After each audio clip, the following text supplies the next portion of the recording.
I'm going to be showing you how to derive the electrical field outside of a disk of charge by using the ring of charge results.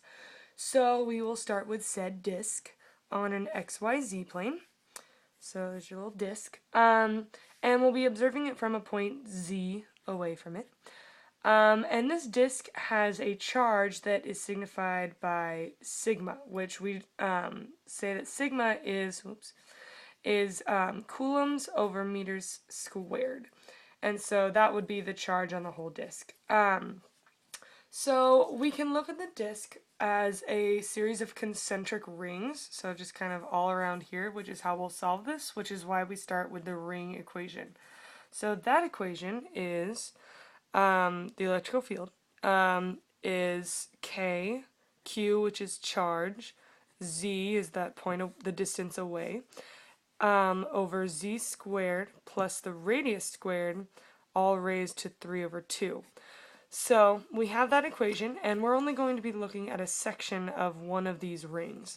And so we will change that to be dE equals K dQ Z all over the same denominator.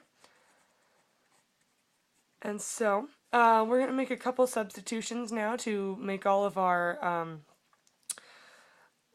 variables the same. And so we are going to say that dq is equal to sigma dA. And in the same step, we will say that dA is equal to r dr d theta.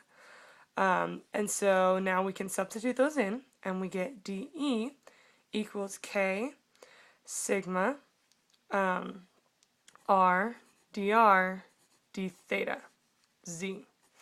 And that will be over the same denominator.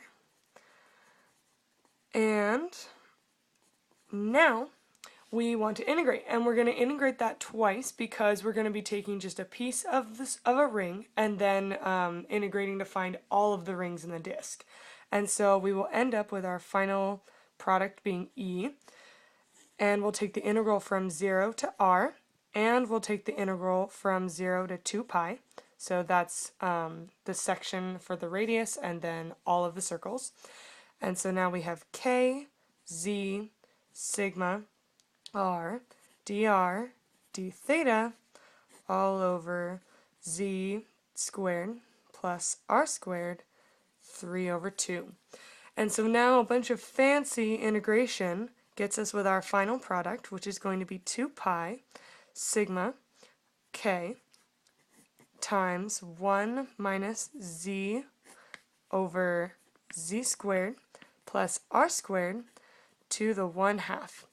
And so plug in your values, and that is the equation to find the electrical field of a disk of charge.